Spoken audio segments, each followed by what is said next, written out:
इस एक सवाल ने मुझे असमंजस में डाल दिया कि मुझे जाना चाहिए या नहीं। 15 मिनट के बाद डिसीजन जाने का निकलता है, तो चलते हैं।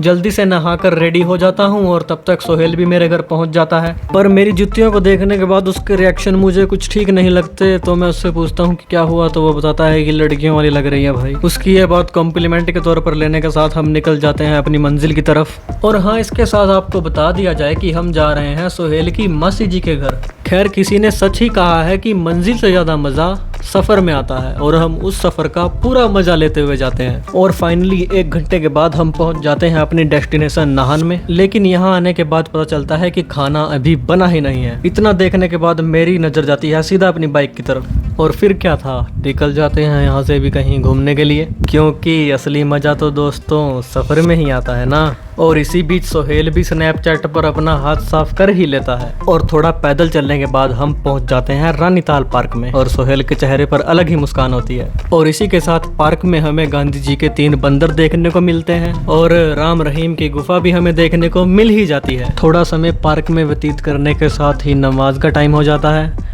और मैं निकल जाता हूँ सोहेल के पीछे पीछे मस्जिद की तरफ। मस्जिद थोड़ी दूर थी तो हम थक चुके थे, लेकिन नमाज पढ़ने के बाद वो थकावट दूर हो जाती है, क्योंकि मस्जिद में एसी लगा था दोस्तों। नमाज अदा करते ही खाने पर टूट पड़ते हैं, और उसका व्लॉग एज यूजुअल मैं नहीं बनाऊंगा। खाना खाने से पहले ही इरफान भी वहाँ पे पहुँच चुका था, और फिर उसको अपनी बुआ के घर जाना था, तो हम भी उसके साथ चल पड़ते हैं उसकी बुआ के घर।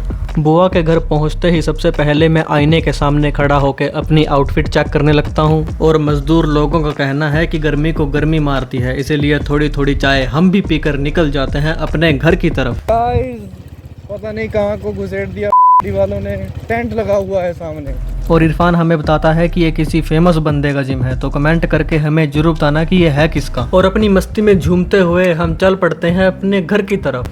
धोला कुआं पहुंचते ही एक आइसक्रीम वाला दिख जाता है, तो एक एक फालूदा तो बनता ही है। और सोहेल भाई फालूदा पी रहे हैं, तो ये बात ज्यादा से ज्यादा बंदों तक पहुंच जाए, इसलिए वो स्नैप डाल देते हैं, और 0 से 10 के पैमाने पर मैं इसे 7 दूंगा। और फालूदा पीते ही हम निकल जाते हैं अपने घर की तरफ, बशर्ते हमें कोई जूस वाला ना दिखे। आज के व्लॉग के लिए इतना ही, फिर से मुलाकात होगी किसी दूसरे तीसरे व्लॉग में। तब तक के लिए टाटा बाय बाय।